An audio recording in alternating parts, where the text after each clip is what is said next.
Good morning mga kabisi. Ito pangalawang ani ko na nitong dito. Kailangan na itong pitasin. Ito pwede pa ako makapag-intay. Ito pwede na.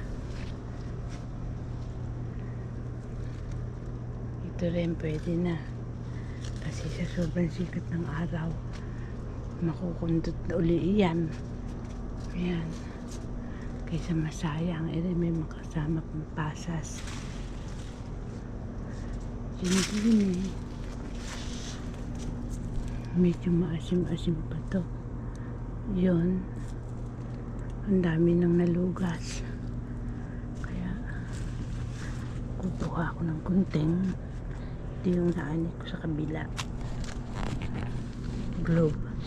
Nagbuwas na ako sa kasiling haba. Ayan. Tatakpan mo namin ang dahon langgam. So, ang dami eh. Doon sa kabila, ilaw pa yun. Ayan. Ayan. Din eh. Umpisaan ko din eh. Yeah. Kaya maging pasas. Marami naman pasas na bibili sa tindahan. Bagay marami rin nabibiling ubas. Kaya lang, siyempre, iba yung ani talaga. Kaya pag nakakita kayo ng mga nagtitinda puno ng ubas, bilhin nyo na. Madali lang na mag-alaga. Lalagyan nyo lang ng Miracle Grow, dumi ng bulate, pataba, saka lagi nililinis. So yan. Oops. Kaysa maunahan ako ng sikat ng araw. Ito pwede pang makapag-intayan ng bahagya. Ito din.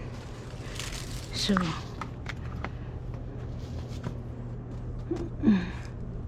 basta medyo maitim-itim, matamis.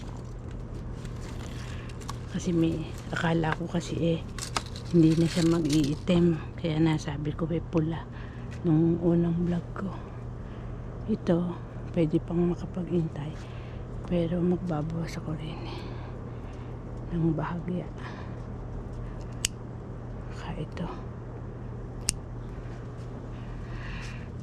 kasi habang nasisikatan ng araw yan, lalong umiitim. Ayan. Yan, para kayong kumain ng candy. Pag mapula-pula na ito, alis talaga ang suya nyo sa mga karne. Hindi tataas ang kolesterol nyo, hindi kayo magkaka-high blood, hindi kayo makakaiwas kayo sakit sa puso, magastos magkasakit. Kaya alagaan nyo yung mga sarili nyo at laging mag-iingat. Ito buting-tingin pa yan eh. Ito pwede na mabuting-ting kasi mauubos na yung ng load ko. May reserva naman ako, pero kailangan natin ngayong tipid. Ayan, dahil alam nyo na ang lagay ng panahon eh, laging maraming bayarin. Ito pwede na rin. Sobra palang kumpul na to. Ngayon ko lang napansin. Ito nga may pasas, kaya lang may hilaw sa dulo.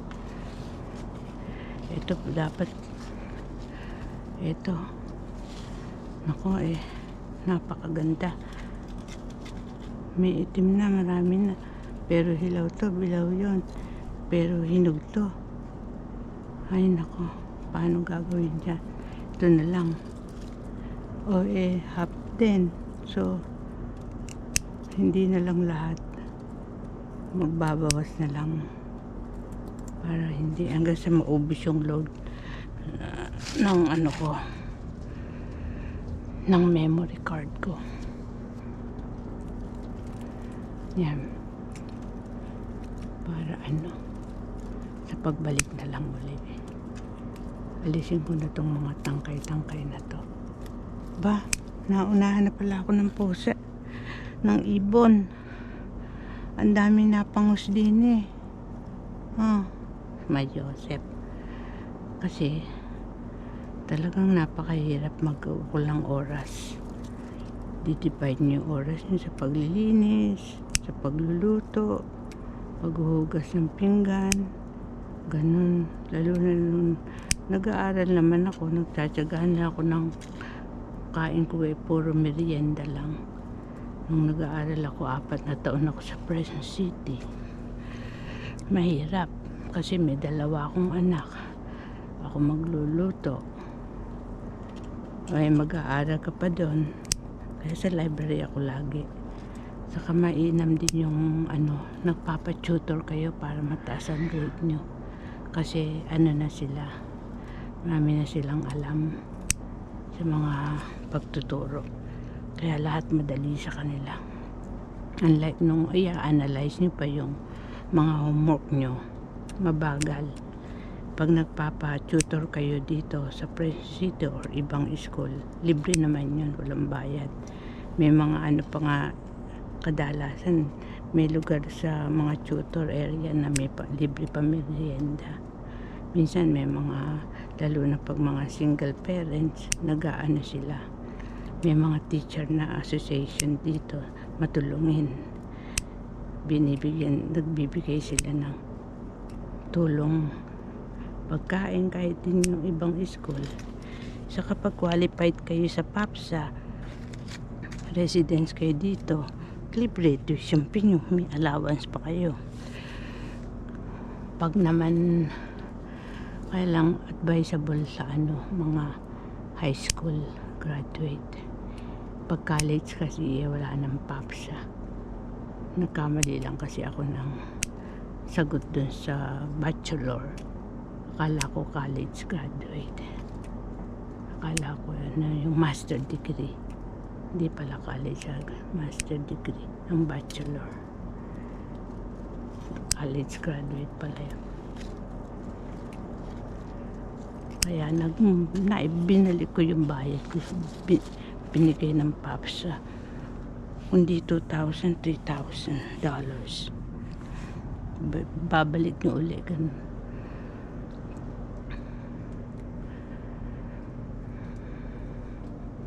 Kaya malaking bagay ang tulong ng nag-aaral din. May matututuhan kayo, meron kayong ma-share. Ganon. Pag may ma-share kayo, lalong nagiging progressive ang community. Pwede na nga ito eh. Kaya lang sa susunod na. Kasi bigla silang nagsiitim kung nakita nyo nung nakaraang pula sa sobrang init. Maagang nangitim.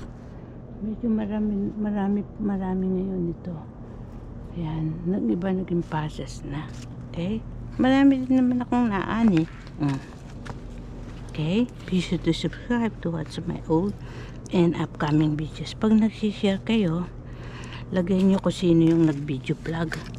Yun, para hindi kayo mag-copyright. Saka hindi kayo pwede mag-copyright sa YouTube. Para wala kayong sariling yun, may nectarine pa doon. Wala kayong next time na yan. Wala kayong sariling diskarte. Pagka kayo nangungopya, bawal yun. Mainam yung para din kayo nagnanakaw nun. Pwede kayo mag-share. Susulat nyo kung sino ang nag-video vlog. Ganun.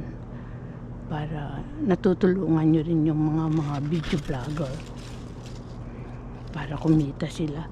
Kasi napakahirap ng buhay ng mga video vlogger. Isipin nyo yung hingali kayo sa pagtatrabaho pa tapos magsasalita pa kayo. Nauubos yung hangin. Tapos yung pinagsasabihan nyo.